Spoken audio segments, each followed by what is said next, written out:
All right, we'll call the meeting to order, and no one needs to be excused.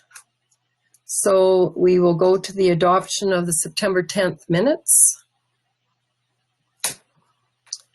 Anne-Marie will make a motion for their adoption. Any concerns or questions? All in favor? Opposed? That motion is carried. Post agenda items. Do we have any post agenda? Jeff? I have one matter for in-camera legal, please. Okay.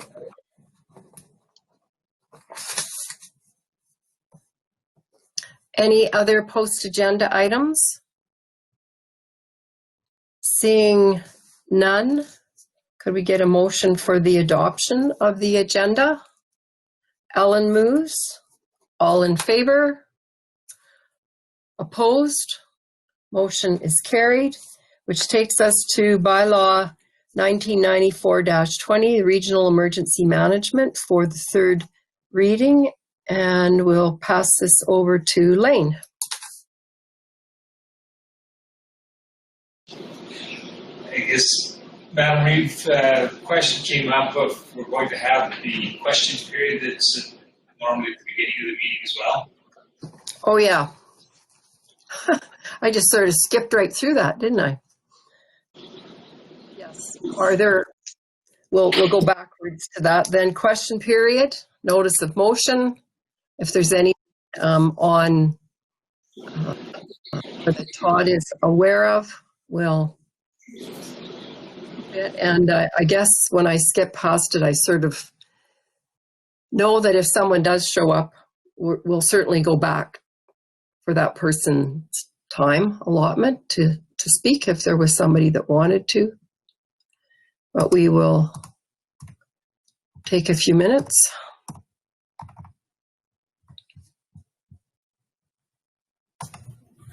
Well, I'm looking at the live stream here, and it says we have 6 people viewing, but I know one of those is me, and I know one of those is Susan for sure, because she always makes sure that I'm doing what I'm supposed to do.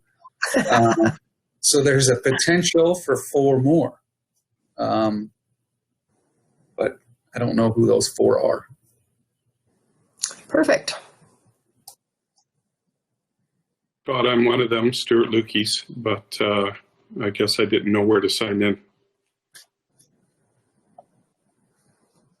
And you're here for an agenda item upcoming. Thanks, Stuart.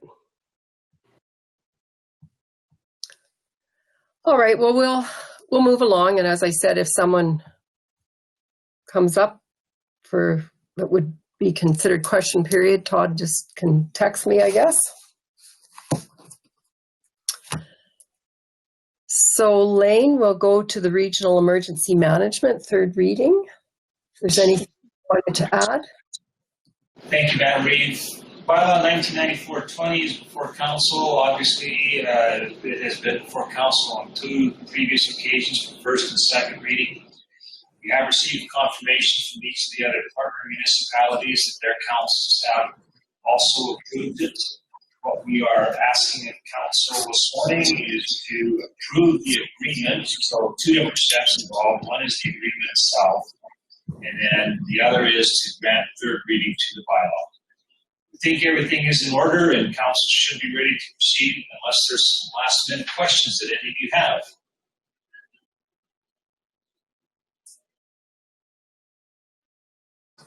Ellen? Yes, perhaps Mr. Lukes could speak to this, but we had a meeting, a fire meeting last week, and we heard from the Rosemary CAO that their council apparently did not approve this agreement yet. And I think they're probably going to do so in their next meeting, I understand. Maybe Stuart can do that. You were there at the meeting. Yeah, for sure. Thank you through the Reeve to Councillor Unruh. What that was in actually reference to is one of the next agenda items coming up, and that's the emergency, or the sorry about that. That's the request for decision on the RF, the quality management plan. So the actual regional emergency management plan has gone to all councils and has been approved through all the councils, and it's just this the next item coming up that has not been approved through those councils as of yet. I stand corrected, Mr. Lucchese. The wrong item. Any other questions or concerns?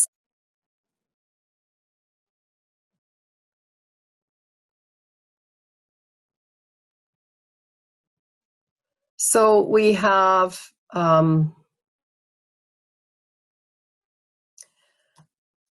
a recommended action to adopt the agreement and give third reading to the bylaws.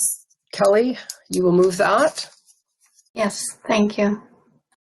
Thank you. All in favor of that motion? Opposed? Motion is carried. And so then we go to the bylaw then as well to do third reading on that. Who would like to make that motion? Wayne will make that motion. Any further questions or comments? All in favor? Opposed? That motion is carried. That takes us to the Ag Service business, the Fieldman's report. Todd. Thank you. I always have a wonderful report to provide. I think it's always very well written and outlines all the wonderful things that we do. I think we Settle down. Well, we got to spread a little bit of cheer this time of year, I think. We're starting to close up a good portion of our summer program, so we're moving into the fall type program. So I think roadside mowing near done. We have 2 units in the yard now, and the last one is kind of making its way through the last few roads. So that's exciting. I think those guys are looking forward to that being done. We did complete all of our surveys this year. Nothing was alarming. We didn't find anything in the field, so we're excited about that. I think this was probably, since I've been here, our drill program has been relatively steady, and I think this year was just a phenomenal year. Many guys that haven't wanted to plant grass in a dry season have planted grass this year, so our seed drills were going really well. You can see from the numbers there, I mean, we were up 400 acres on the big drill and up 1,000 acres on the no-tills. And those are significant when you look at the numbers, are only 3,500 acres. So up 1,000 from last year is pretty cool. And our Brillions, we always like when the Brillions go out. They're a very easy technology to use, and it's nice. They're old units, but they still seed really well. So our livestock equipment, I think it did good this year. We still got, this is the 4-H season for scale rentals, and this is when the cows come home. So we do get a few more for chutes and panels and stuff like that. So still looking good there. We must have sold too many magpie traps and skunk traps over the years because we don't get as many rentals as we used to. But we're still happy to offer that as a service. And then our sprayers, we would truly like to see more people use our sprayers, but that's more dependent on when people have time and what they're trying to maintain with herbicides. So that's it's still good to have those units. We use them in our programs, and nice to be able to let other people use them. The real kicker this year was our barbecue. You know, we were down 30 rentals on our barbecue this year, which I think we all know there wasn't a whole lot of gatherings, but that was that's a real shame because that's such a beautiful barbecue for people to use.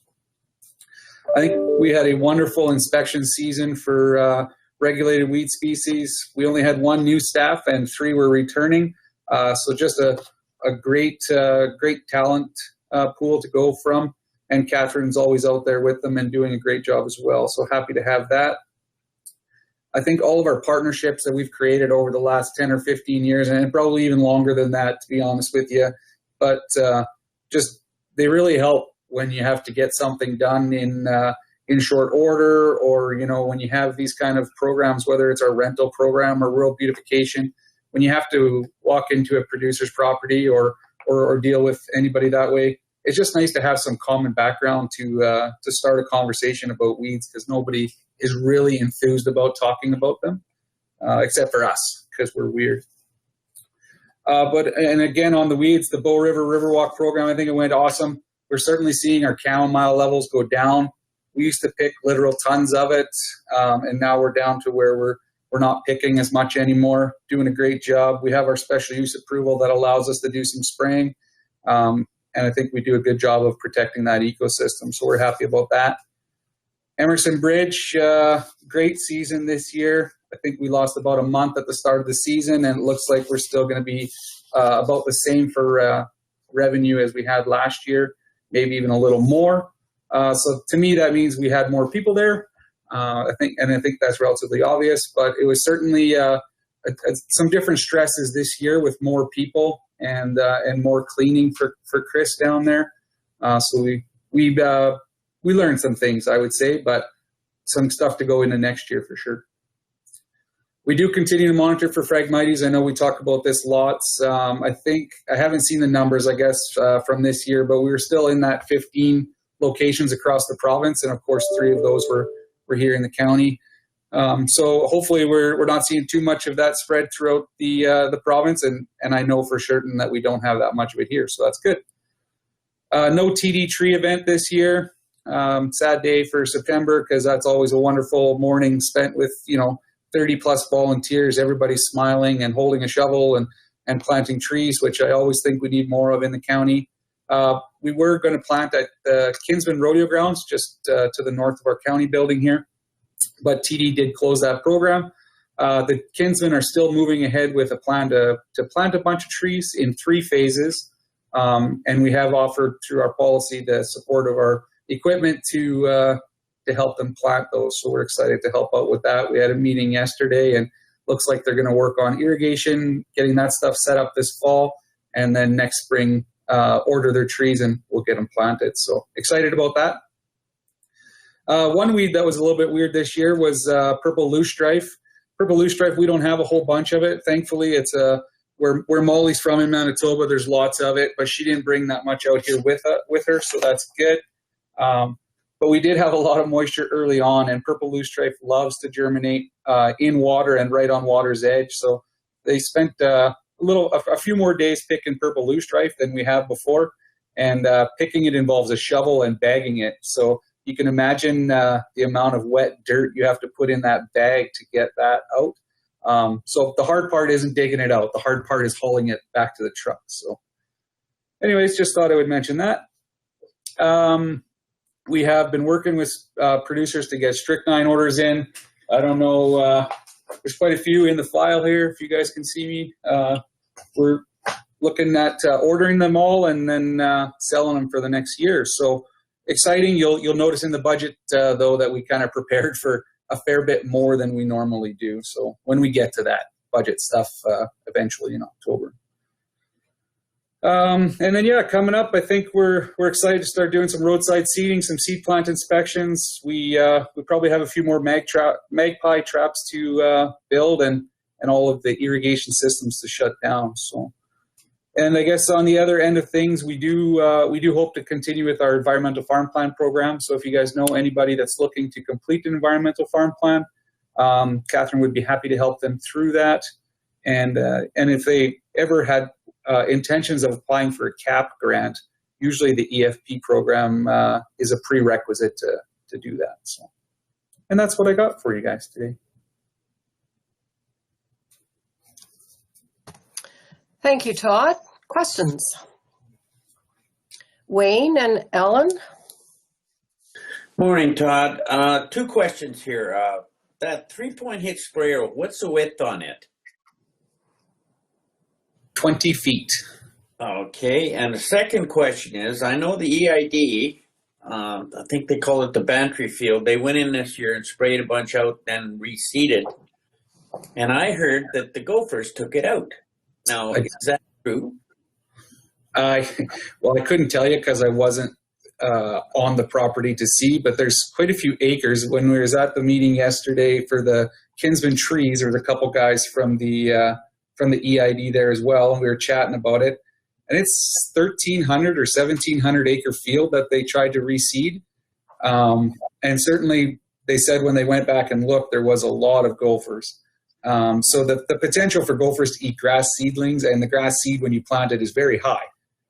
Like there's a good chance it was gophers. There's lots of other things that can go wrong. There's, the weather might have turned the wrong way. They might have planted too deep. They might have planted too shallow. It might have been gophers. Tons and tons of things that can go wrong when we plant. But yes, from what I understand, that amount of gophers was the key factor for it not establishing. So they should plan on doing some good gopher control work before they spend the considerable amount of money on seed and seeding.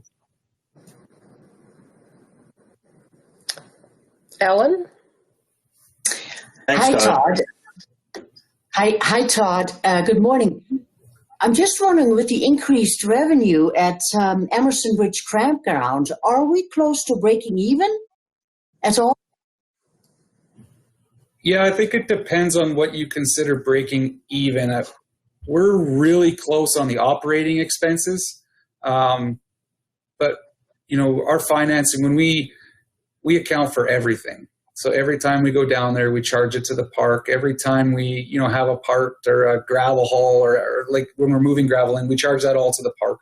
And the other thing we do is we account for depreciation on our facilities that are down there, all of our capital stuff that we've put in. And I think that's the part that we don't cost recover back on is the once you start factoring in paying for the capital, the next time we have to replace it, we don't make that money back.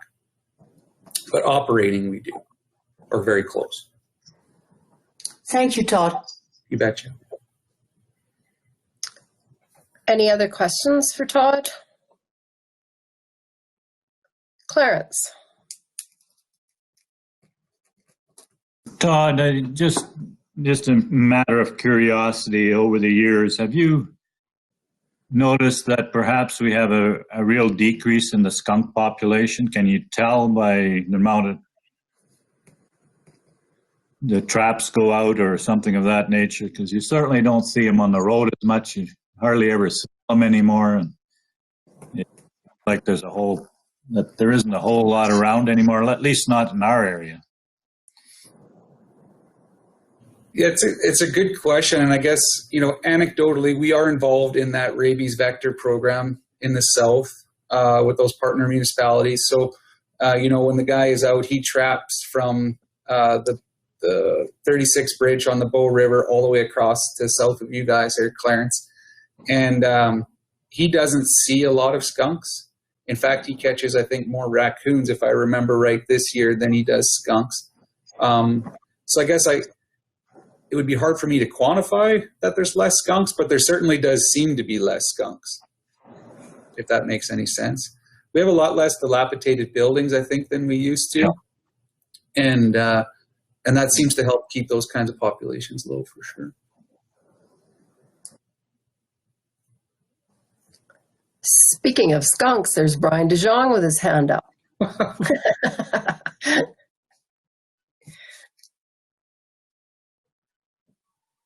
Oh, unmute, Bri. I think I can, in regards to the skunk thing, I think the only thing that it was a good segue, by the way, Mayor, or Reeve Douglas there. I'm thinking of mayors here. Sorry about that. I apologize. My deep apology. But when it comes to the skunk population, I suspect, at least in our area, it has a direct effect on the horned owls. Horned owls are the only natural predator to a skunk. And like we used to have skunks, a lot of skunks. I've got a nesting set of horned owls here. We haven't seen a skunk for years. So they'll take care of them. and you don't have any stinky cleanup afterwards. Much about the anatomy of a, would you say it was a horned owl? But they mustn't have a nose. How does that work? They tear them apart with their claws. Oh, wow. Yeah, they're brutal. You ever seen I've actually seen a horned owl grab a cat, and it'll fly up and then drop it, and then go back and rip it apart. Another known fact: the horned owl does not build a nest because they don't have a nose. They take magpie nests. They're opportunists. They take a magpie nest and use that. Lionel probably knows a heck of a lot more than I do about owls, but that's the little tiny bit of nugget that you're going to get from me today. And I would support everything Brian has said, because we've had owls now, and they seem to come back to the same spot for probably 3 years. And we used to see little trails, well, a mother skunk with a whole pile of little skunks out back, and would quickly try and get the dogs distracted in case they saw them too. And that hasn't been the case. Less cats too, as Brian mentioned. Anne-Marie? Yeah, that's interesting, because it's the same here. We have the owl, we don't have any skunks. We do have raccoons, and they wouldn't go any further than the creek in the past, because our neighbors always had them. But this year we have them in the yard too. So yeah, there is a change. It's interesting. Thanks for that, Brian.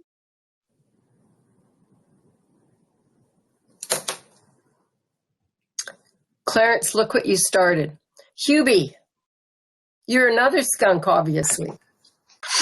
I just want to comment on the trees. I think that's a great idea, working with the Kinsmen or any other groups if you'd like to, because we need more trees because we need more oxygen. Good plan. I like it. Apologize, Madam Reeve. I'll never ask another skunk question.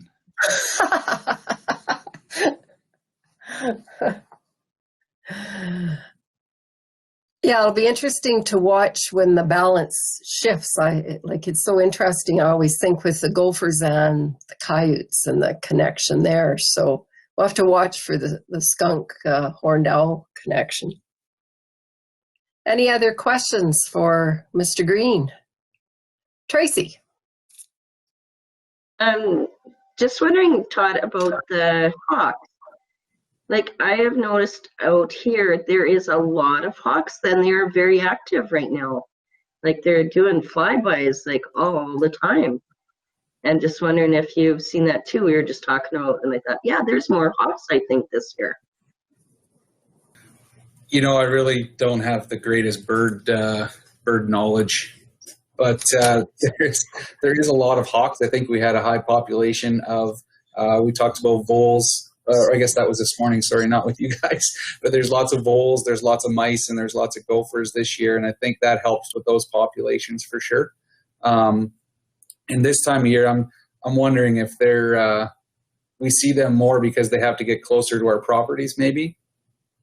You know what I mean? Because that's where those types of rodents live. You know, especially the voles and the mice. There's lots of them there. That's all I can say about that. But yeah, I know I see probably, I'd say 5 to 10 on the way to work every single morning, and that's only a 15-mile drive, right? So it's kind of nice to see them for sure. And we have them out here too, so they're everywhere. And I remember a few years ago, they were incredibly plentiful. You'd see them sitting out in the stubble and on fences and posts, and yeah, nature's amazing. Anything else for young Todd? How about a motion to accept his report? Brian will move. All in favor? Opposed? Motion is carried. Thank you. All right.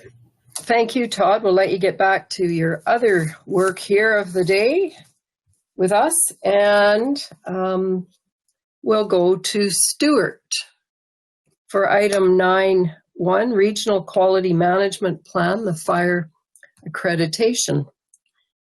Well, All right. Good morning, and thank you for having me, Reeve and Council. The quality management plan, as the other three municipalities this year had a review done. It was the one thing that stood out was that that quality management plan is a plan from back in 1996. So it was fairly old. And I know when I first assumed this position, it was one of the ones that was supposed to be on the radar to get done as soon as I possibly could. But you know, settling into my position and then COVID coming in and stuff like that, it kind of got put on the back burner until of course the ECC closed and stuff like that. So I have been working on the quality management plan, you know, for the better part of the summer here. I've been working very closely with the other three municipalities and what we're going to have in that quality management plan.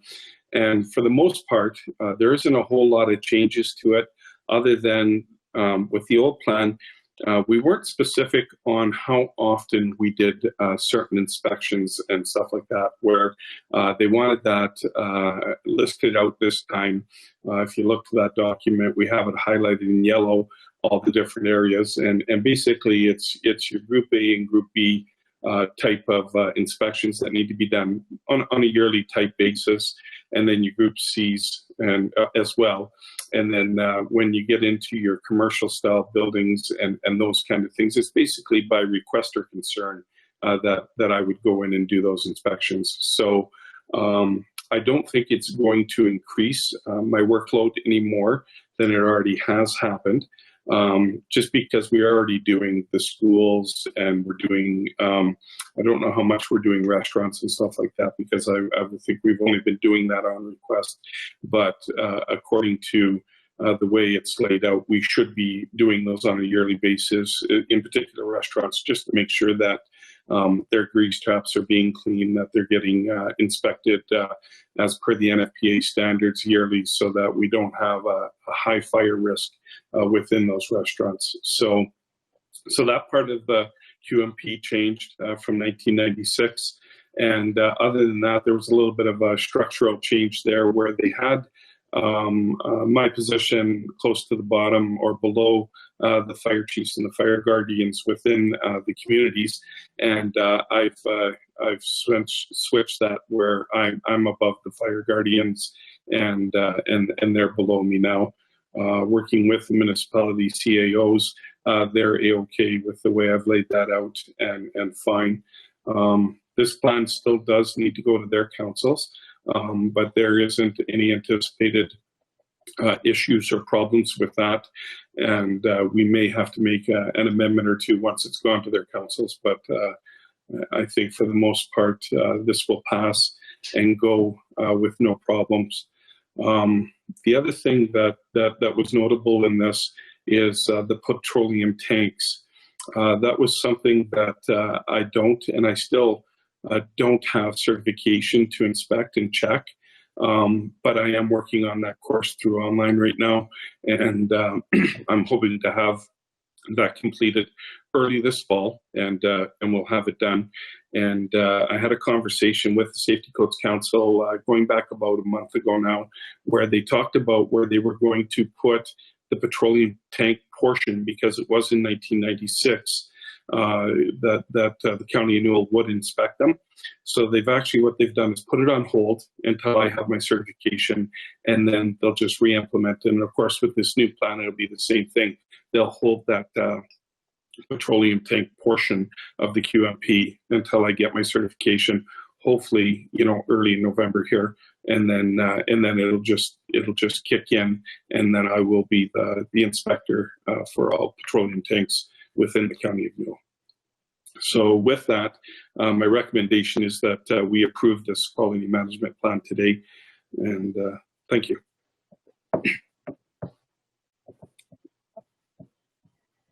Questions for Stuart, Kelly, and Wayne, and Clarence? Morning, Stuart. I have a simple spelling correction on page 8. There's two words, municipal and accredited. typos. Sorry, municipal and what? You cut out there for a sec. Municipal and what? And the word accredited. Okay, yeah. It's on the graph page, so it'll stand out to you quite clearly, I think. Okay. I apologize for that. Yeah. Then I wondered where in the document I would find the definition of the groups A through F. I looked, and yeah, I know. No, sorry. Go ahead. I know in your RFD you described A, B, C, but I think groups should be defined in the document. All right, that's a good point. The document that I got is I guess a working document from the Safety Codes Council, and it actually included everything where it was building, electrical, gas, and all that kind of stuff. But the County of Newell has a separate plan for that, so it was basically a cut, paste, and pull portions out. So the definitions to what the groups weren't in there. And I'm sure it could be something we could put in there so that there's a little better clarification on what those groups are and what they do. Not a problem. Yeah. And then my final question, and it's a bigger question, I guess, and you may not have an answer. Who pays for this? There's no talk about our partners, and there's no talk of it in our fire agreements. So I just wondered if this is just one of those other things that we do for our mini munis, or it is something that we just do. It's a free service.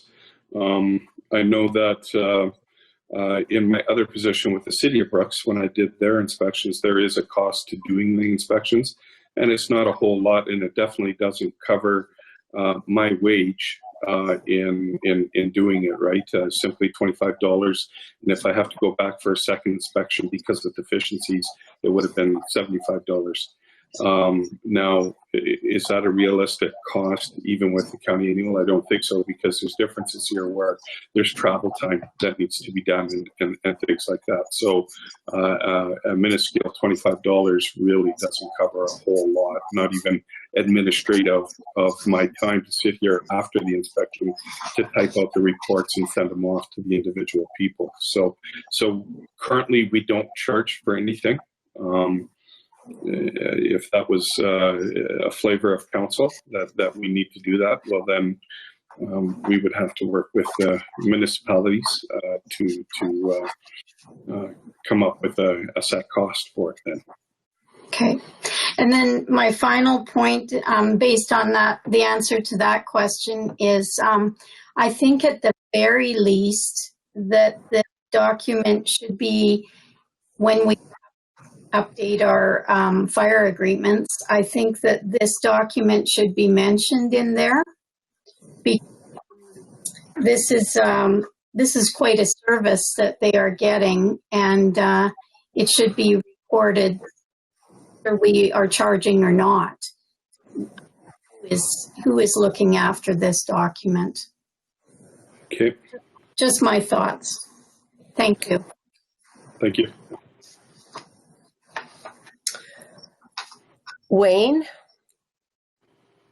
Well, Kelly actually asked the question of who is paying for it, and with the answer, I'm getting a little leery here, because we are being told that we are going into financial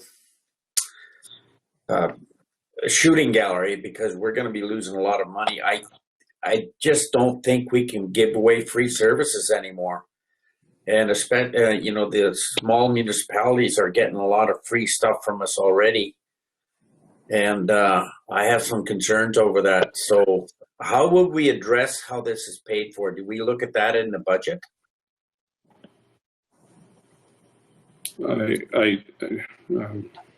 Through the reach, Councillor, thank you for that. And yeah, possibly we could look at that through budget. I think we would have to first, though, sit down with the 3 individual municipalities and have a conversation about costs and fees. Just for the simple fact that we don't, I guess, blindside them. So I think, you know, enacting this regional emergency plan and now talking about our QMP, which is really regional. It's been that way since 1996. I don't think it'll be too big of a surprise that we need to start recouping money. So it's definitely something I could have conversations with those municipalities, and I guess it would be a conversation with possibly Lane as well about what is a reasonable cost to go into those municipalities and perform these inspections that need to be done. Clarence. Well, Stuart, you already mentioned in your opening remarks one of my questions, and that was how often have we been doing these inspections now, and how much is really involved? Don't question. I think it's a real service to anyone who gets these inspections. But I just wondered, have you been in every church in the county? Have you been all those different community things? So yeah, I'd like you to comment a little further, because it sounds to me that you were already thinking, you know, how much time is this going to take? Can we really afford it as far as time is concerned? Can we do a good job?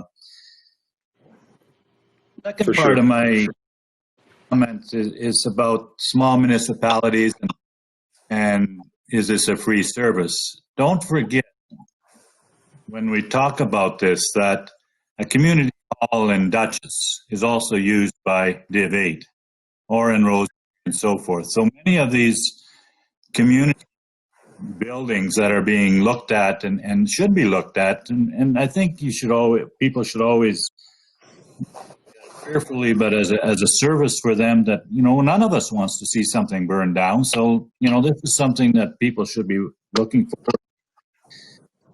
A lot of these facilities that are being inspected, we use as a county. So I don't think we should forget that.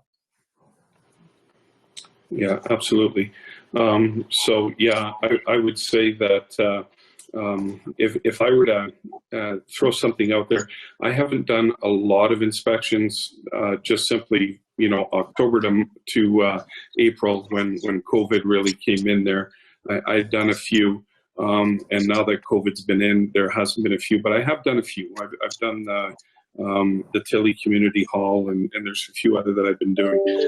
I have about 2 filing cabinets of folders of inspections that my predecessor used to do, and if I was a guessing person, it's probably 10 to 20 facilities in each community, and I'm talking to 3 municipalities, not the Rolling Hills and the Dutchess, or the Tillys and the smaller communities like that.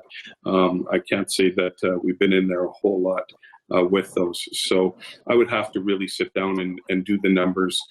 In particular, if we're starting to implement restaurants into that, and the hotels, because I don't think that those were being done at all, and only by request. So by doing that, you know, if you think it takes, you know, even just use Dutchess as an example, we're talking a 25-minute drive out there, an hour to do the inspection, a 25-minute drive back to Brooks, and then for there, me sitting down and spending probably another hour compiling the inspection together. And then if they have deficiencies, we're doing that all over again. So so you can see that, you know, the time involved with doing one single inspection in a community can be upwards of 3 hours. And of course, that's a lot of time, a lot of my time, when it's very precious with working with all the other stuff that I'm doing. So it is a very good point. Clarence?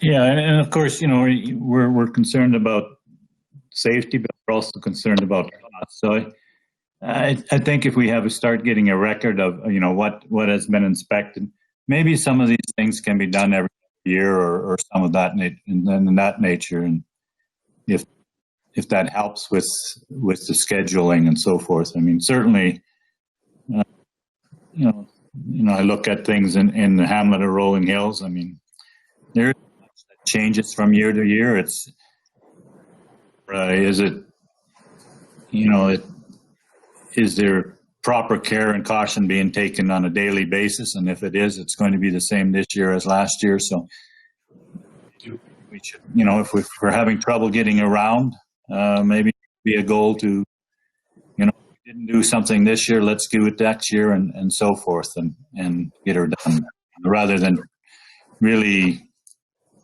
being worried about getting everyone done in a single year, if that is a problem. I don't know if it is or not, Stuart, but just a thought.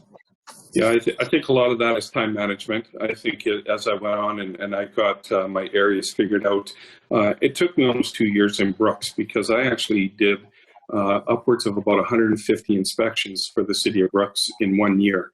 And there's a lot of time management to that. So if I were to do that, I wouldn't wait for the customer to phone me as I do now. What I would do is I would set times to go, for instance, into Bazzano and do not one inspection, but do 6 or 7 at one time. And then by doing that, that would save money. The other thing we're thinking about billing back municipalities, but the way the billing works here in Brooks, it's actually to the customer, not to the municipality, right? Like the money ends up in Brooks, but me being a contract service to the county of Newell, we could certainly do that same thing, right? Where we bill the restaurant, not the municipality, for that inspection, and it just becomes the norm. So that is another way we could look at that and not really have to worry about asking permission from our municipality CAOs. We definitely need to let them know, and councils, what our intention is, but it's just as a cost recovery for my service. So, Stuart, would it be fair to say that we keep this on the agenda to look at as the next year plays out for you, as far as, you know, it makes sense to me if you're in Bazzano to do a whole bunch in Bazzano one day, make it a big day, and just to see, you know, even in a few months, if you could update us and let us know how it's going, rather than sort of jump on this right away today and try to figure it out when it's all just sort of coming into place better. Do you think time would make some sense? Yeah, I think for the decision package that we're asking for today, that is for municipal affairs and for the safety codes to say that we have our plan in place. So I think that it's important to pass this today. But I think, in the next couple months, we create a bylaw for this, which would have that scheduling fee in it, and it would be a bylaw for as a collective county of Newell, right? And I think that's what we should do. And I can certainly, I could have a better plan correlated for sure, probably by near the end of December. I'm just thinking right now, I'm working on trying to get my budgets ready for our council meeting here in the end of October and stuff like that. So I am fairly busy right now, but it could happen. Yeah, totally. Like today's can be passed and set aside, but then gather some more information looking down the road. That makes sense. Makes total sense. Wayne? Molly, could you maybe just give heads up to the other municipalities that join services that we might be looking into this, like the fees things, and to negotiate possibly with them? And secondly, I'll make a motion that we approve this bylaw or whatever. Okay. Sounds reasonable, Wayne. Kelly? I still think that we need those schedules defined. I don't know what schedule A, B, C, D, E, F is. So to me, it needs that addition before I can I do it. So I that's, mean, yeah, that's what's listed in the request for decision then, Stuart? Yes, and actually that's just a general overview of what are in the groups. There's actually, in some of them, in Group C, a whole lot more than just hotels, motels, right? So I can definitely, I just highlighted the main inspections that I would tend to do within the municipalities, right? So I can definitely take this back, add those in there, and possibly come back. You know, we've been waiting this long for it to be done, so we could come back in October and represent, and it'll give the other municipalities maybe to do theirs as well. So much appreciated. Sounds reasonable to me. Wayne, if there's no on this document, you're fine if we have it come back with that. With the schedule listed better? Listed? Okay. Any other questions for Stuart? Thank you, Stuart. It was interesting, 1996, because I thought, I don't think I've ever seen this before, but that doesn't mean anything because I forget a lot of days, but it's cool that we haven't seen it since 1996, really? Yeah, and I'm surprised that the Safety Codes Council hasn't picked up on it until this year, and they hit on all three municipalities, and of course I haven't had a review from Safety Codes Council as of yet. So I'm sure if they had done that, they would have told me that, you know, being the administrator, we should have that done as soon as possible. It's a lot like our other agreements where we should be revamping it every 5 years to make sure that it's as current as possible. So, well, thank you. And so they'll allow us another month. They won't be hitting you on the head too hard. No, as a matter of fact, they haven't really phoned me and bugged me about it. The only thing that they bothered me about was that petroleum tanks, and you know, here's hoping maybe I'll have all that done by the next time we meet. So the only thing that I have to do with that is a bit of a practicum. So I actually have to go to another community where an inspection is being done by a licensed petroleum tank person and do that inspection with them. So that might be the only hang up on it, but the online portion, it's almost finished. So, yeah. And when you say petroleum tanks, are those like commercial petroleum tanks, or the ones that are in farmers' yards, God forbid, to be in? Yeah, it's all of the above. It's the above ground petroleum tanks. It's below ground. It can be the whole gamut. So, and of course, Safety Codes is pushing for us to do it so that they don't have to hire somebody in to do it, as they have to do right now until I get my certification. So that cost comes back to us anyways, but I think it was the last one that we were getting done was $100 or something like that to get that inspection completed by an outside source. So, Anne-Marie. Why don't we just approve this one and get it off Stuart's list of things to do? And in our motion, you can add that the groups, A to F, need to be explained or added, or it seems like a minor change that we're talking about.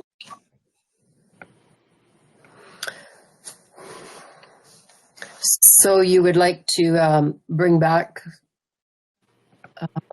the motion basically and add it to... Get this off the books and be done with. Either way, it's not a big deal, but I thought if Stuart is busy, let's finish this.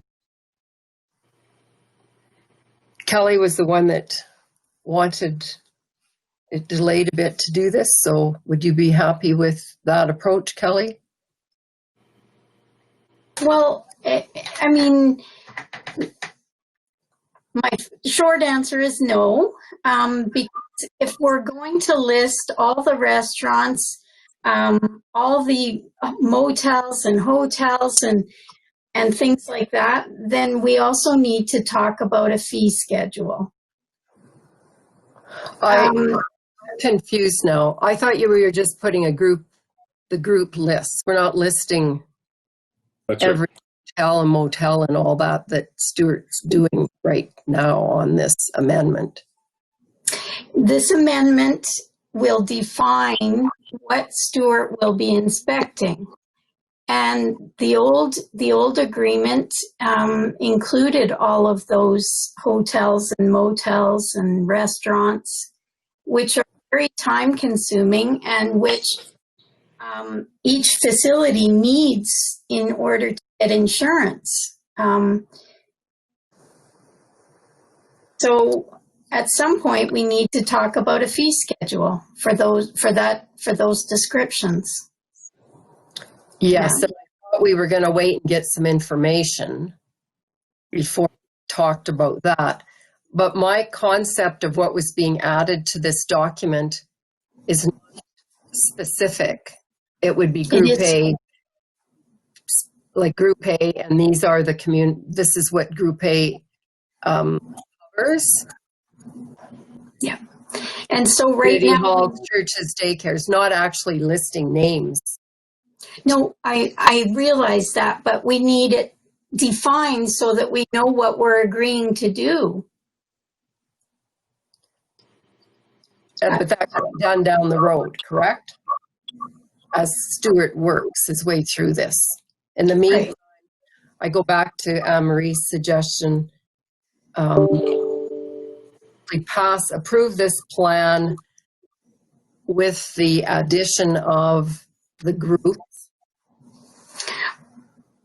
Come back to us as this plan gets going with more information as to what he's doing and where and how much. And that would be fine if I knew what D, E, and F were. A, B, C are defined in the RFD,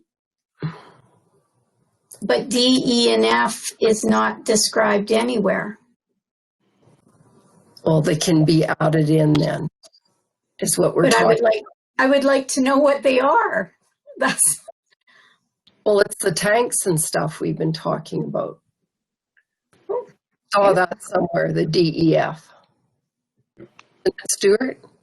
Yeah, that one of those divisions, I do believe it's the E, is the petroleum tank. So yeah, and then it's commercial buildings and I can't remember what the F one is. So I'd have to look at the book to get those true definitions of what they are. So and Stuart will do that. And I can definitely add that into this document easy enough. And then just for clarification, the fees and the scheduling thing, that's something total different from what this is, right? Because that's a bylaw that would be created within the county to create the fees for services of doing the quality management plan. Mm-hmm. So I go back to Anne-Marie, you were going to make a motion, or you did make a motion? Well, yeah, Wayne, if you're okay, I'll make the motion to approve this with changes, with the amendment. With the addition of itemizing of A to F as an attachment or somewhere in there. Okay, so that's a motion we have on the table, and we have Tracy and Clarence. I'm just wondering, Stuart, can you clarify for me, is there a time restriction on getting this approved today? Like, is this something that you have to have approved today? Because no. Again, okay, so I guess I'm kind of the mindset too, a little bit like Kelly, is how can we approve something if we don't have totally all the information in there? And so if we don't have to approve it today, can we not make those changes and then bring it back? We can. But I think some of us are thinking that A to F are very specific. It's just like attaching a information sheet. It's nothing that Stuart is going to make up. It's generic. it's community halls. It's not listing all of the community halls, for example. So that can be done. And then as Stuart works his way through this, he can bring us back more information. And as he pointed out, probably would require separate bylaw with if it's involving money and places and names of things. That's my understanding of it anyhow. Yeah, my thought is I'd simply put a schedule right at the very end that would list the A through F, and everybody would know 100% what that is. So, and that's something I can actually get out of the way here today and send it off to all council members, you know, after it's been reviewed by Lane, and not a problem. So, Clarence? Kelly? Well, I'm going to vote against Anne-Marie's motion. We had a motion on the floor. We withdrew it. We wanted the definitions of A to F or whatever those things are, which is just an appendix to it. Nothing's going to change in the 2 weeks till the next thing. Gives Keith time. Nobody has to rush through anything. They can do it in a very organized manner, and it'll come in front of us and we'll approve it and at the next meeting. And so to do it without seeing those definitions, I just don't think that's necessary. We'll let it be what it was, and let's move on. Kelly and Anne-Marie. Well, my point was going to be, let's say F, maybe Schedule F or Category F was inspecting homes. maybe the QMP includes homes. That's an item for discussion. I just want to know what the schedule involves. Right. And maybe there's an item that council will decide we don't get involved with. Maybe we don't get involved with inspecting underground tanks. I don't know. To me, it's a big piece of information that makes a difference on the amount of time that Stuart is going to be involved with this. To me, it's huge. Anne-Marie? Either way, it's not a big deal. I withdraw my motion. Whew. We need to be meeting in person. Anyhow, I don't know where we're at. Wayne. I move that we ask Stuart to put those definitions in the bylaw and bring it back at the next meeting for voting. Motion for that. Do we need a motion for that? I don't think so. Let him do that. Okay, Stuart? not a problem at all. I would get it changed up and sent off to Lane here, hopefully by the end of the day, and it'll be ready to go for the next meeting. So no problem. Thank you. All right. Thank you. Any other questions for Stuart, or Stuart, anything else from you? No, thank you very much for having me today, and yeah, just working hard for you guys. So thank you very much. Appreciate that. Not a problem. All right. Oh, I can hardly wait to go on to this next item then. Item 9.2, the Municipal Stimulus Program application. I am really worried now what we'll do with this one. This is the one that we deferred from last time, and not a lot has changed, of course. One thing I tried to do when I looked at this was I tried to think of our county and our three sort of pillars of economic development, and those being agriculture, oil and gas, and tourism, and tried to view this money in a bigger picture, trying to think about, and I know that any project will bring some short-term work, as that's, you know, with the engineers and the architects or whoever, and then the actual construction and completion, but I'm trying to think of the long-term view, because I think that's what the whole idea of this is. And Lane has laid out that the whole idea is job creation, enhancing competitiveness and productivity, positioning communities to participate in economic growth. And that, for me, is where I try and focus on those 3 items for us if we're looking at community economic growth, and focus on reducing red tape. So I think there are some of these things that do not fall into that category personally. I don't know. And if it's the whole concept of us, this is something that we didn't have already on our agenda, is always sort of interesting, because it's almost like they want you to make up some brand new thing, which might be why it's hard to choose here. But I think we need to take a bigger lens on this decision. That's just my concept, and look at, is there something that would impact and help long run, long term? And that's where I start to look at, no, I'm not going to say what I start to look at. Okay, that's my my thoughts on this. How are the rest of you thinking today? Brian. Thank you, Madam Reeve.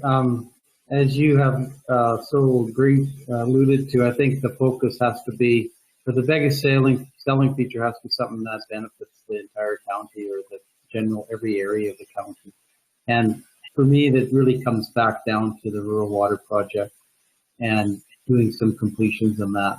And I know, Lane, you were quite clear about that it has to be done in 2021, and I recognize that, and that might be the biggest challenge. But the one thing we have to remember is, if we take on that, if we allocate this to that project, you right away don't have to worry about selling it. We don't have to sell any of that. It's because everybody that wants it is already indicated how they want it. And I see Jeff is on the screen there, so I'm gonna defer to him. Maybe he has some more insight into the engineering and where they're at. But I would strongly favor that, with a little bit of a caveat that I think the Emerson getting digital feed down to Emerson was recognized in the people that I've talked to that have camped down there as perhaps a secondary one. But the rural water project, to me, it's a no-brainer from my point of view. And I know this can't cover, I'm hoping it covers 20% of what we need, but in the end, it's I think that's the most sellable one from my point of view. Thank you. And so, Jeff? Good morning, everyone. I've been working here on and off with MPE as directed by council previously to take a look at the feasibility and the possibility of implementing a phase 2 of the rural water. Everybody is aware we have just over 700 connections throughout the county, and where MP is at right now are not to a point where they have a tight budget figure. They've broken the county out into the 6 Water Act Alberta Environment registrations that we have to produce potable water. Those areas are Tilley, Brooks West, Brooks North, Bizano, Rosemary, and Gem, Patricia, Duchess, and Rainier and Scandia. Those are our 6 registrations. They've also identified the points and which registrations that they would most likely be tied to from a high-level perspective. They've identified the average distance to the locations of any pipe in the system. However, they haven't been able to run modeling on capacity and availability yet. So there are still some unknowns and some estimates that they've made coming forward. They've left some allowance for capacity. They've left some allowance for contingency. They've taken a stab at the estimated all-in cost per meter of pipe and ran it against the numbers they have for the closest piece of pipe that these residents fall to. But basically what they've came back with is kind of a range of what they feel it would cost right now. And that range is from about 16 million upwards to 20-25 million. In my opinion, looking at the work and the assumptions that they've made to get that from 16, it's actually up to 22, but I feel it could sneak up on 25. They haven't identified the exact or precise number of crossings, that being oil and gas, Eastern Irrigation District, road crossings, access crossings, pivot tracer wire crossings, so on and so forth. So some of the things that make up the actual bulk of the construction costs.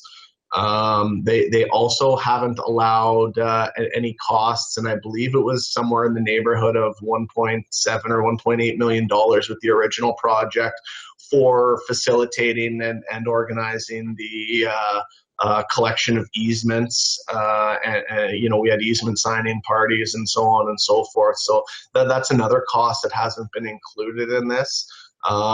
Again, going back to their estimated all-in cost for the linear meter of pipe, because we don't have all of these crossings identified at this time, I do believe that it will probably sneak up over that $40 and probably lean towards the heavier end of their cost estimate. What else can I say? I did hear mention of talk about money being expended by the end of 2021. If this was an option that we were going to look at and proceed with, you know, the high level view right now is that we probably aren't going to have too many capacity issues based on the fact that the system was designed around all locations in the county. Granted, a few may have been added, removed since the inception of the original project, but my guess is we won't have a lot of capacity issues. However, to get this project moving and get nearly $1 million spent by the end of 2021, I would say we would almost have to go down to narrowing in on one of these 6 registrations and concentrating on that to help facilitate, you know, the first and foremost is what type of funding model for the end user this would have and how much interest that's going to garner from the total of the 700 people. I'm sure at $1,000, probably most of them would be in, but I'm not sure how we would decide to proceed with that. After we did make a decision on that, we would have to go through a registration process and collect the actual users that wanted to be part of the system, design around that, and get a tender out for construction. Long story short, do I think we could expend almost $1 million by the end of 2021? Yes, probably. I think we would just have to alter the perspective we're taking on this study right now and maybe focus in on one of the 6 areas initially to get that moving down the line a little bit quicker than was originally planned. What else can I say? In the 6 divisions, you know, we have 106, 63, 118, 205, 103, and 136 connection points respectively through those 6 divisions. So I really think to make this happen in that time frame, we would have to narrow our field of view and concentrate more specifically on one of the 6 areas, and then proceed on to the remaining 5. Yeah, I'd be happy to answer any other questions. I believe that is all the information that I have at this point.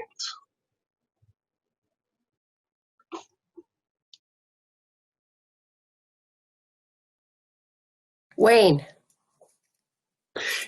Jeff, if we went along with this project, how much more additional money would the county have to come up with to, say, do a complete project in this area? I think Well, as range is mentioned, 16 to 25 million, right? yeah, as mentioned, their estimates are between 16 to about 22 million. I would say, you know, if we add in some of that land and easement acquisition facilitation and some of that administrative work, I'm guessing we're going to be over 20. But I can't say that for sure until we get a bit closer look on it. But I would say around 20 million. Yeah, but if we just decide just to do the Scandia area, Scandia Rainier area, that would be what, 5-6 million? Sure, the Scandia Rainier area is estimated on the high end at $4 million. Okay, so that if we took this $886,000, we'd have to come up with the rest to complete this project. That's right. We'd have to. I'm not sure we have that money right now.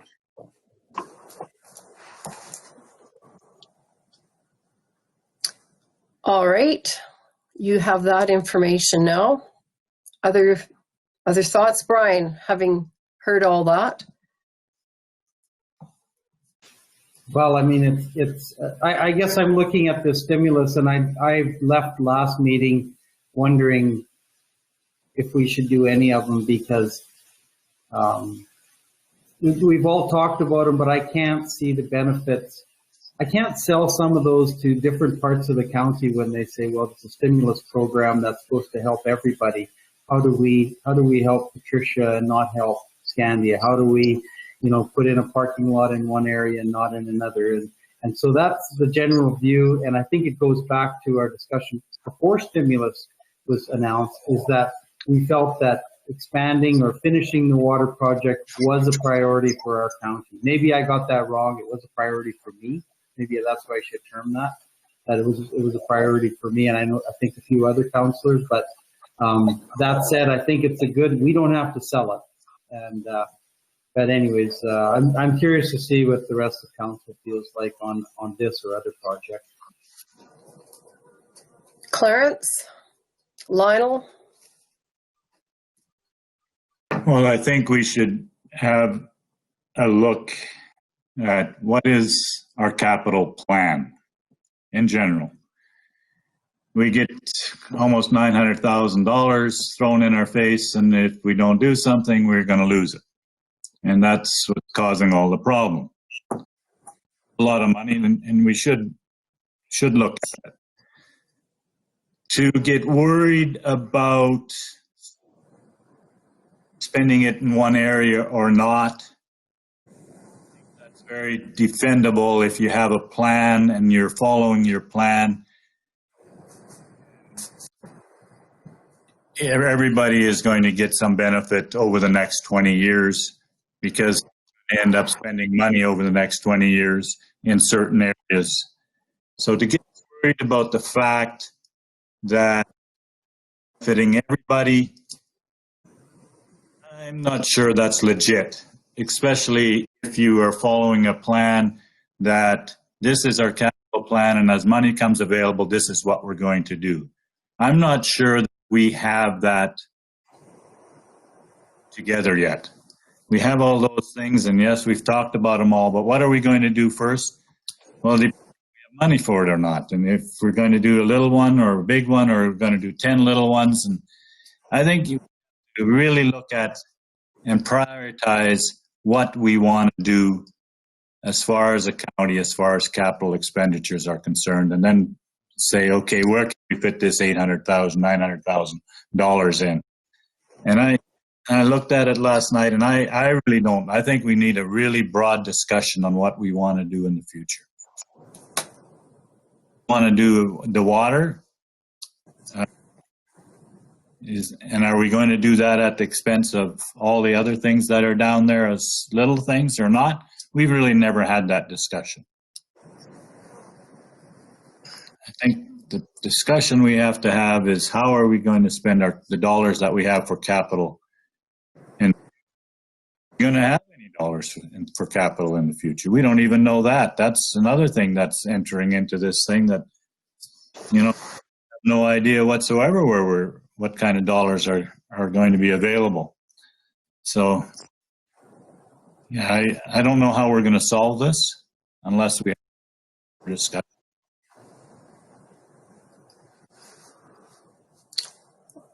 Lionel and Kelly. Well, I guess my thoughts are a lot aligned with Clarence's in a way. I don't want to see us spend money to spend money. If somebody hands us a check, I don't think that that's prudent to spend that money just to get rid of it. And if we're going to do any of these projects, and Councillor DeJong, I agree with you 100% that the water project is a very good one, but I'd be very opposed to doing any part of that project without including everybody in the area. We did that last time, and now that's come back to haunt us a little bit. So if we could set up a financial program so everybody can be included into it. I know last time there was people that were not able to participate or felt they weren't able to participate. But if we could set it up so that everybody could participate, then I would be in agreement with it.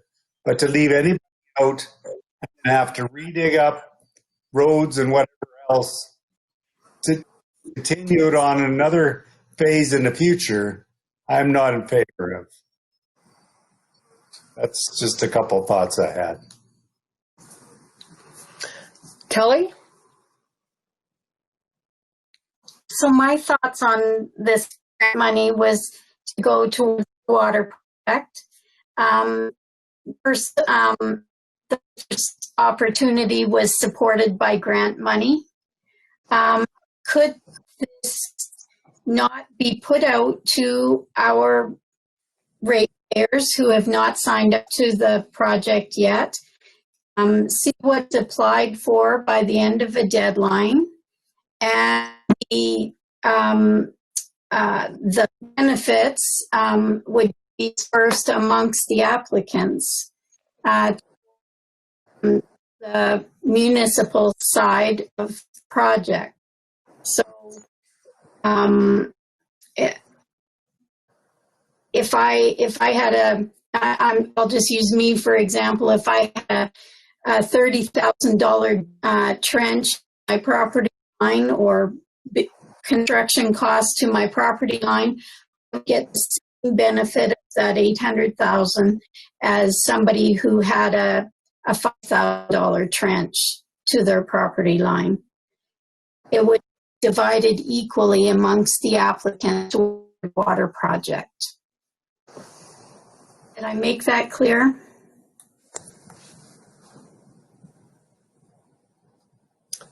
You were cutting in and out on my computer a little, but I think I got it. Kevin, Wayne, Clarence? Thanks, Madam Reeve. I'll just add a couple comments for the water project. I think that's a great initiative. But if we're going to do it all, this amount of money isn't going to be the difference of doing it, I think. In our past program, we were able to apply for MSI money that we got to use a number of years of allocation, about 26 or 29 million. I don't have the number in front of me, but so we were able to make that project go with the ventures and that. And I think if that's an option moving forward, we'll know more what we'll have for capital once we get this bad news and some confirmation from the government towards the end of October, early November. But I think the idea of this grant, as I understand it, we do have a capital plan, a 20-year capital plan that's put together. My understanding is this is supposed to be something that we weren't going to do and something special and additional. So if it is shown in our capital plan, I'm not sure that we can do it or we're supposed to do it with the way that it's worded.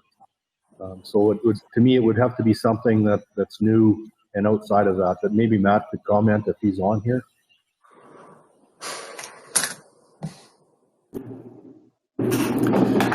Yeah, that's my understanding as well, that it needs to be something that wasn't in the plan, which kind of doesn't make a ton of sense to me for a grant program. You know, you got a whole bunch of things you've already prioritized. Now think of all the other things that you wanted to do but haven't thought about. It's a weird grant program.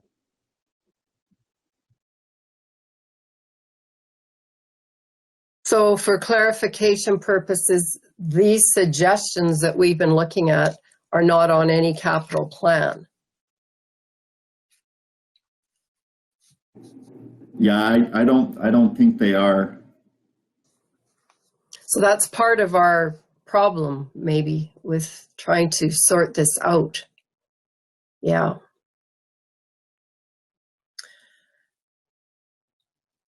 We have nothing on the plan about supporting internet, working with the EID. No, not currently.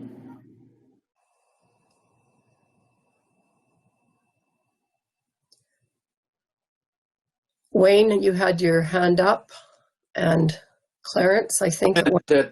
Just Molly, just comment that we have to make a decision here by the 1st of October, I believe. Is that correct, Lane? And the internet would be an ideal thing, but I don't think we have time to put that together by the 1st of October. So my suggestion is if we want to spend the money, and maybe we'll take Lionel's idea and we don't even do anything, or we take a pick out of the list of stuff that the staff has given us. And but to start looking at other projects might be a little difficult for staff to put together by the 1st of the month. That's a good question, Lane. How complicated is this October 1st application? The information that's required in the application is limited to the name of the project, brief description. It's not a real detailed application, but it does need to be submitted by the end of the day, September 30th, so we've got until next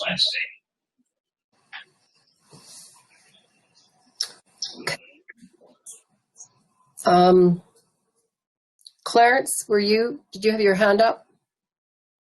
And then Ellen? Well, we're in a real conundrum. None of us really believe in picking a project out of the air that we weren't going to do, except the money's there now.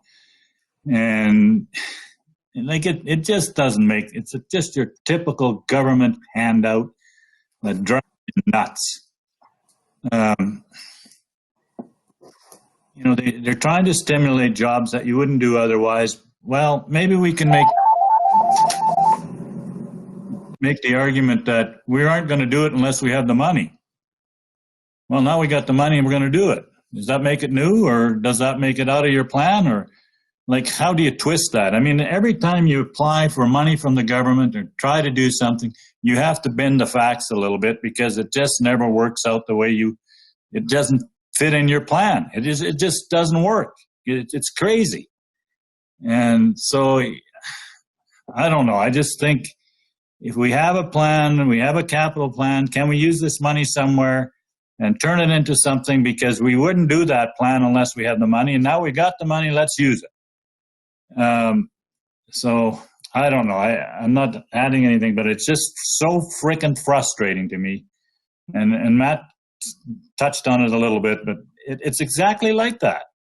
And, it just drives you crazy.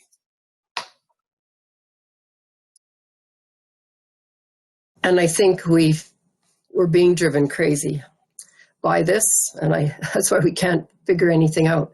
Ellen? Well, I think I've got the answer. Anyway, just hear me out.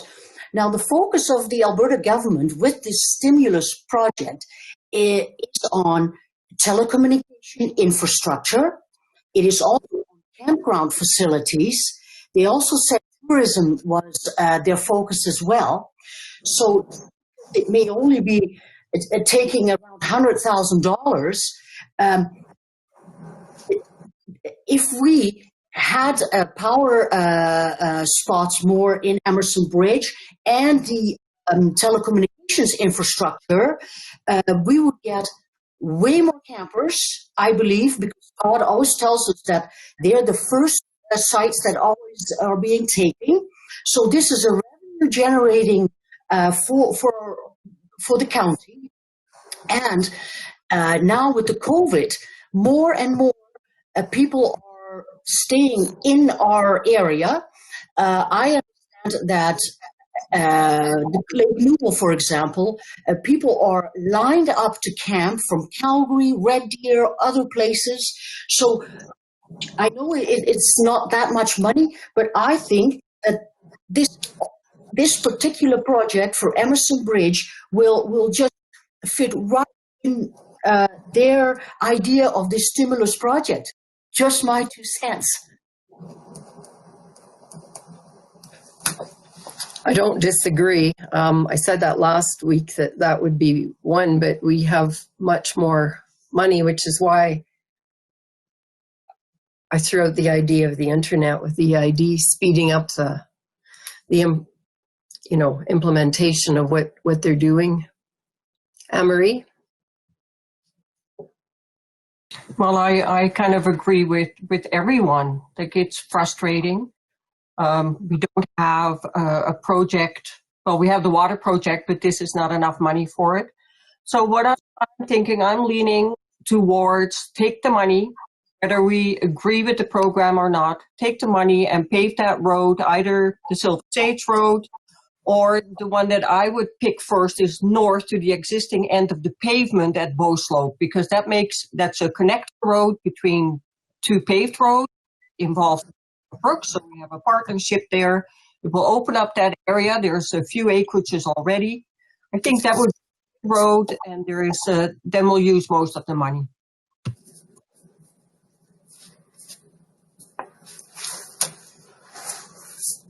I was talking to Mark yesterday about that road, actually, because I think it's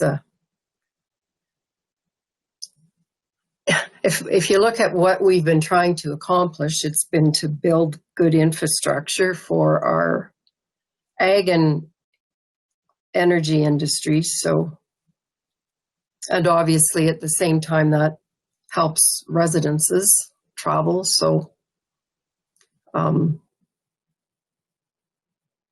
it's in our area of responsibility, certainly. Any thoughts on that?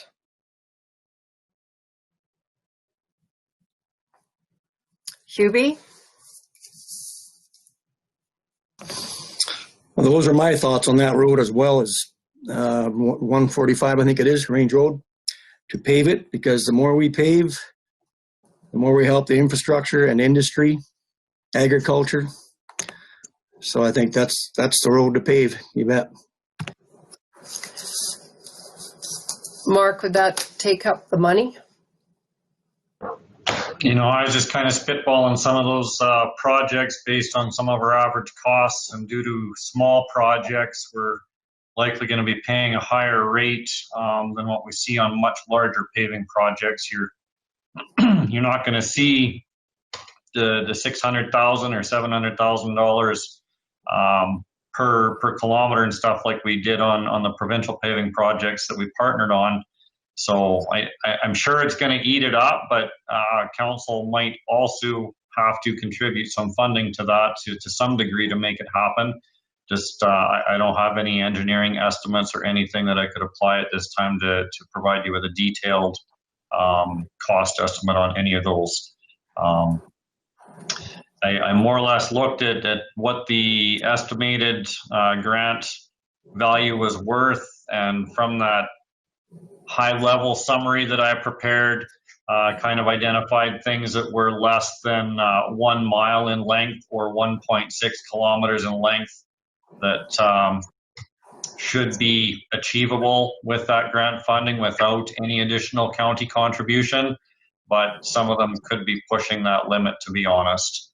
And until we know more, it kind of is as I've presented. I don't have the geotechnical investigations. I don't have the knowledge of if we have to have land acquisition or any other challenges behind those projects. This is the length of road we're looking at. This is the value of what the grant is, and does it or does it not somewhat fit within that? And Mark, that road hits city limits, part of it is theirs, correct? That's correct. And once you enter city limits, the city did a treatment of recycled asphalt chips to, or reclaimed asphalt chips from their street improvement program, where they spread those chips out on the road surface that was a formerly gravel surface, built that segment of their roadway up significantly and packed it down. And that's how we kind of meet at the existing municipal borders right now. So back in, what was it, 2009, I believe, the overlay of Joanne Trucking Road took place, the year that 2008, 2009, the year that I started, or year after. We extended that pavement south from Joanne Trucking Road to pick up Bow Slope Shipping Yard and the New Holland dealership and Blue Line Trucking there, down to just where the creek crossing was, to accommodate that development. And there's the gap in between those two where we have a very low silty sandy road with very little for drainage improvements that operations is probably discussed for a few years, as well as what should we do with that. And that's why we kind of flagged, because it's within the distance anyway that we believe might be able to accommodate paving. So it's just a short section that would hit into the city, basically. Yeah. And we know that there's people that travel that corridor every day going up to get to their places of work and business, right?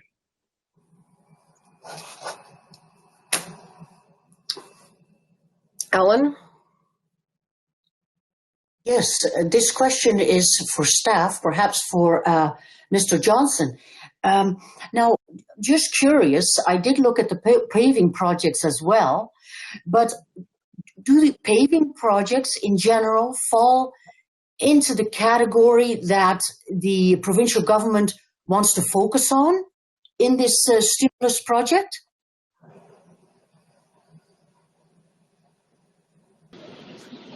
I would invite council to go back to the program objectives, which are in the RFD, and make that determination yourselves as to whether or not you think that it is to, or the primary objective is to sustain and create local jobs, enhance provincial competitiveness and productivity, or position communities to participate in future economic growth. Those are the primary objectives. I think if you are creative enough in the way you provide the details about the project, any project could be made to fit those objectives in some sense, but I think that you need to come back to and determine which project is going to best build those objectives. So perhaps it would be wise then to have more than one project submitted, correct? Just in case it does not get approved.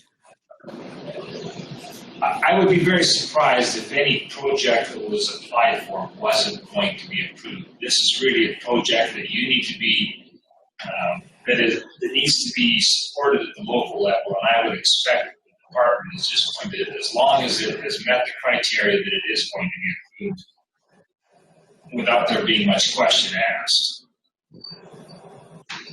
Okay, thank you. Wayne?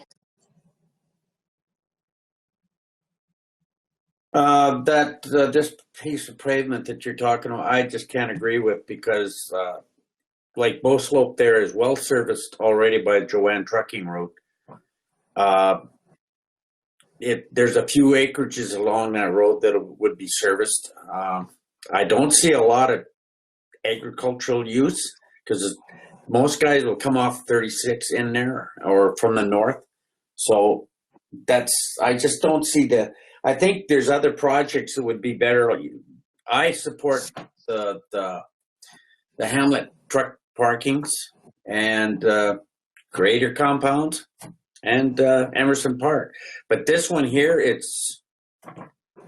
I just don't see the economic support in this project itself.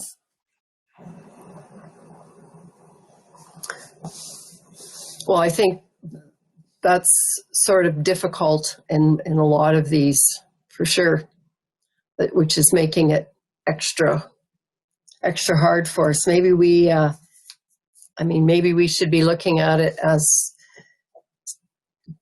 taking some items off our list going forward. So rather than major economic development.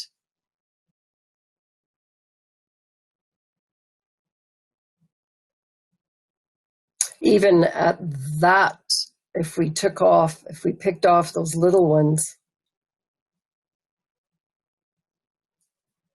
it doesn't spend the money.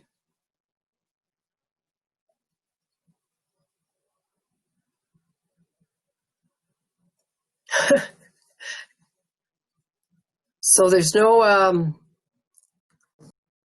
conditions in this money and funding lane that lets you put off decision making. Obviously, October 1st, they want something in there.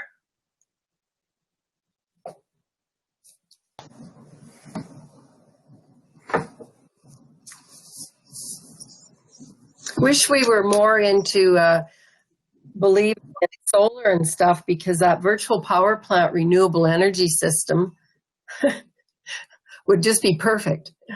Clarence. Well, I when you mentioned that road going up to Bow Slope, I thought, hey, that might just be it. And then Wayne shuts it down on me. So our staff has been pretty quiet here. Maybe we should have those present give us if they have any ideas.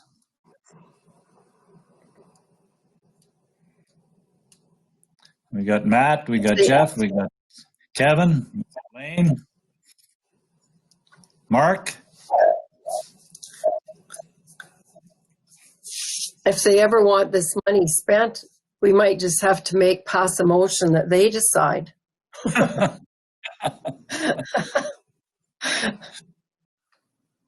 Staff have any comments?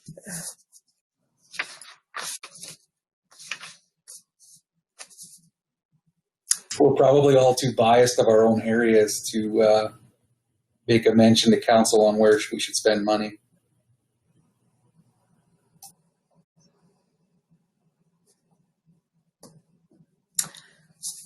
Well, I hate to put this off till after lunch because I don't think that's going to help us at all, guys.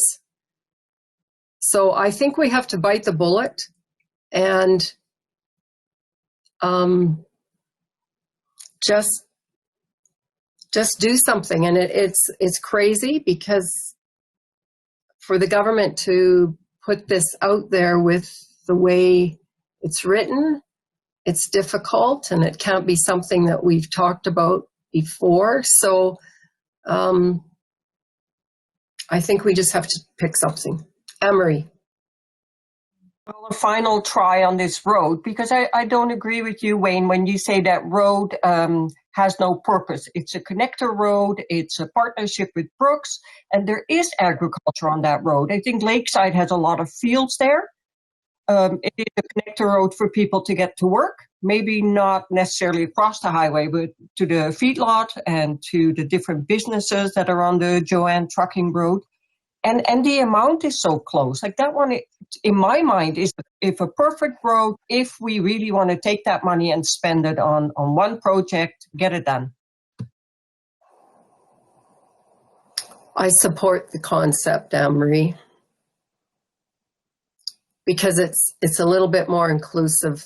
It's a road. That's our business. It does help the economic drivers in some way, shape, or form. Wherever there's pavement, it's better for people. Brian and Lionel. Well, I would support a road, it's just not that one, because I think you're benefiting the city residents more than you are county residents. And I know this is just adding another layer to the discussion, but which I find unfortunate. But is the road used? Yes, I use it, but I think primarily you're gonna help residents from the city of Brooks get to their job and back from their job. And that's not horrible, but if we're going to focus on our county residents, I think we need to pick a project where it's a little bit more defined. And I'm going back to one that we talked about last time, was in paving Martin subdivision, the road. We're doing as much as we can.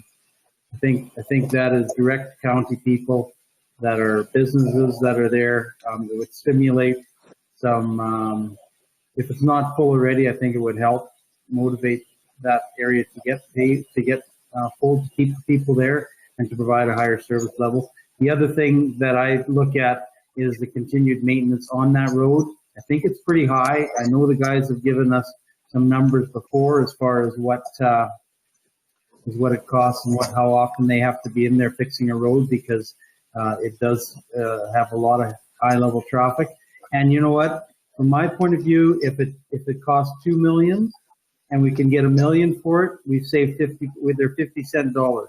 And it's not like this is something that we have never talked about. We have talked about, and it's a good investment in my opinion. So that's the one that I'm going to throw into the mix, and cards fall where they may. And if you need a motion for that, I will do it. And if it gets defeated, then we can move on to the next one. But at least that's crossed off the list.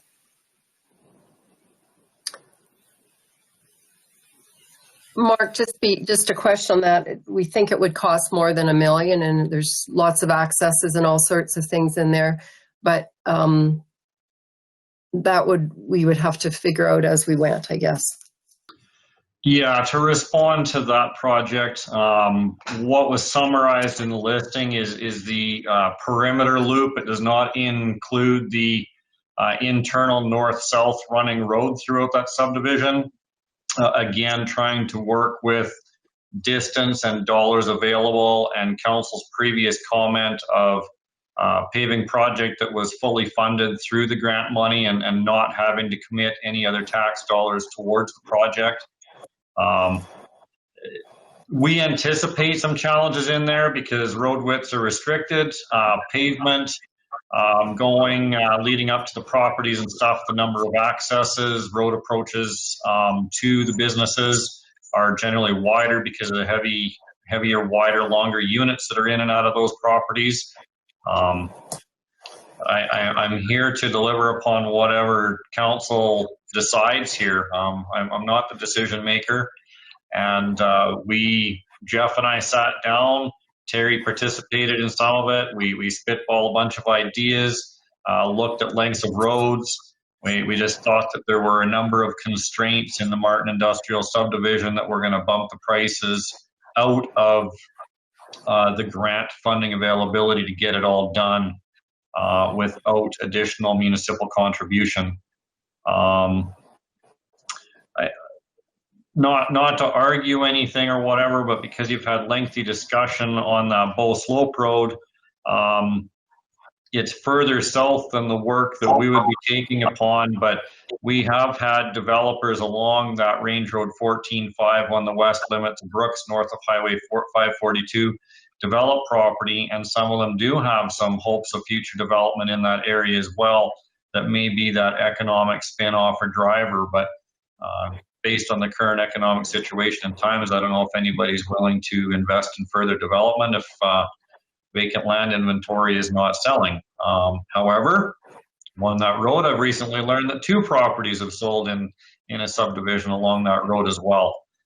It's really a matter of how council wants to view this and what you would like to see us deliver for our taxpayers.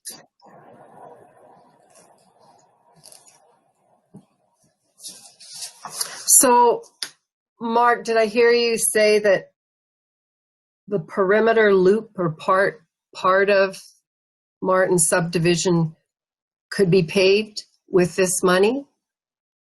No, we believe we're going to exceed that limit of the grant to get that perimeter loop delivered. And then what are you going to do with the 400 meters in between? You're just going to leave it as a gravel surface road that we still have to go in and maintain, I guess, on a frequency of some sorts. That one's a little bit challenging. I was having difficulty myself trying to give council a ranking or a priority because as you've discussed already, which takes priority when it services a localized situation, what is more of communal benefit? I unfortunately don't have that answer for you. Hey, how about the road off 873 that goes into John Deere? I had that one thrown on there. Township Road 19-2, Highway 873 going east 1 kilometer. There was an active feedlot further east of that. We have heard from one landowner, the majority landowner in that area to the north, of concerns about road condition. But again, now we're into a twisty, windy road that would probably pose some challenges as well. But that length could be definitely shortened. Perhaps it only goes east to the anybody familiar with it, potentially 30 meters east of the Evergreen Implement subdivision. Because I know that's where the road takes a significant beating, is the traffic in and out of, I guess it's the service building, not Evergreen Implements anymore, but service, Bow Valley Vet Clinic, Bigfoot Metals is down there, the former greenhouse and stuff as well, right? Yeah. The north-south road obviously is a private road. No, the north-south subdivision road is actually a county maintained road, owned and maintained by the county, taken over after development was fulfilled. That length could probably be added into that as well. Can't tell you exactly where the dollars would roll out on that though. Drainage seems to be pretty reasonable in that area, and the road approaches seem to hold up. So that could definitely be your option. Well, that's certainly an agricultural spot that a lot of people travel, and there's industry in there as well.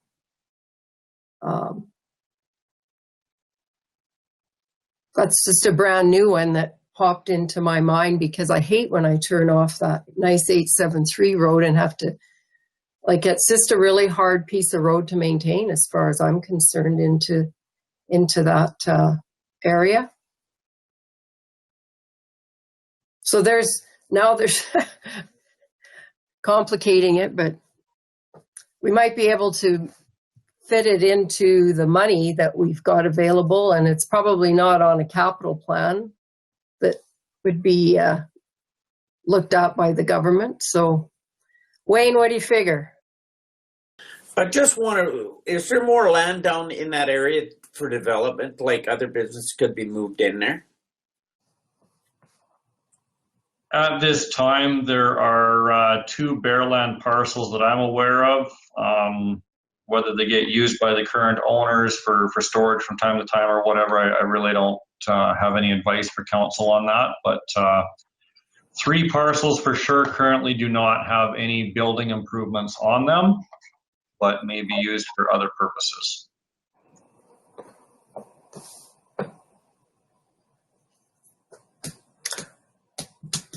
Nothing around JBS that, seeing as they're a pretty important part of our community, that doesn't really fit. We've got the gun club done, and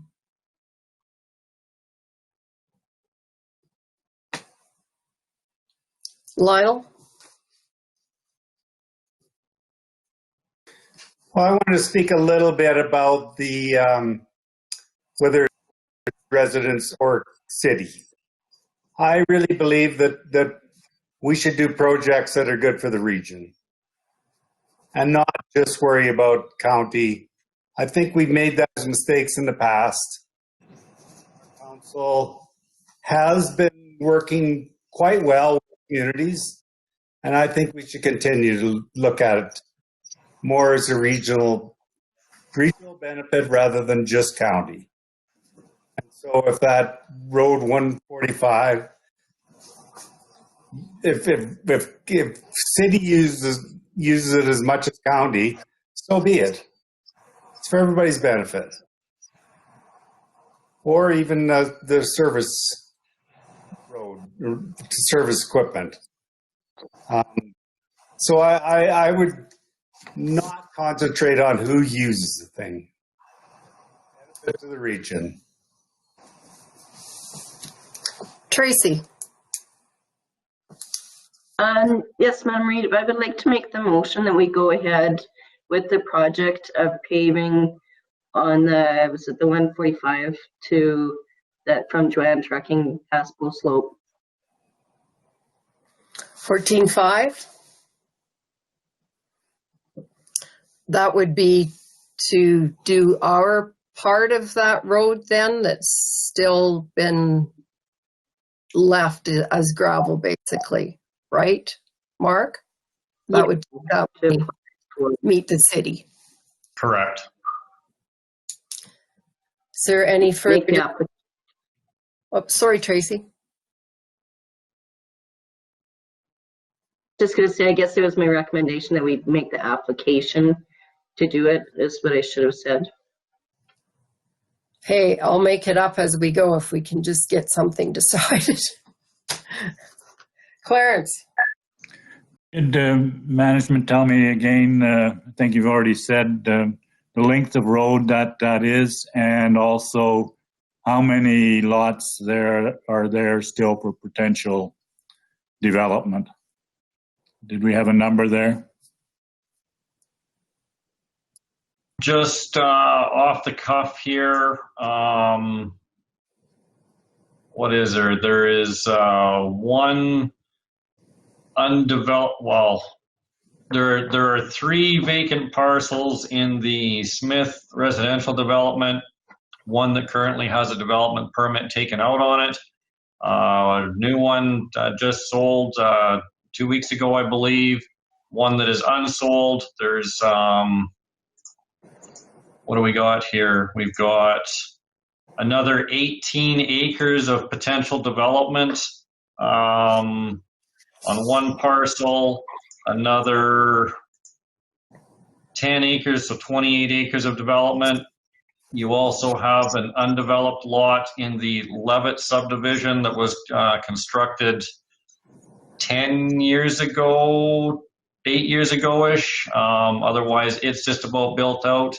And then you have a number of agricultural parcels around that sometime in the future. And then if you look on the other side of the municipal border, the city of Brooks has a privately owned quarter section in the far northwest quarter that is completely undeveloped at this time, that at some point in time it'll be developed out, but I don't know if it'll be in my lifetime. And the length we're talking about? Approximately 1.1 to 1.2 kilometers. I'm not 100% sure what I had on the sheet that I submitted. I thought it was 1.1. 1.12. So does that cover $900,000?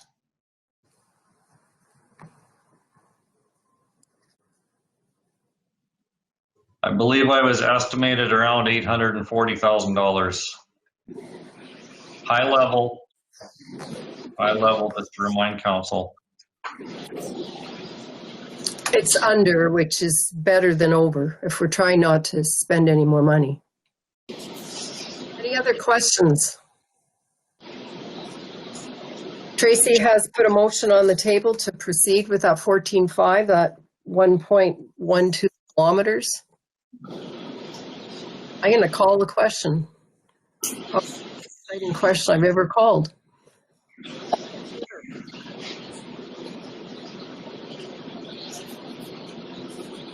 One, two, three, 4, 5, maybe 6. 1, 2, 3, 4, 5, 6, 7. Oh, okay, thank you. Opposed?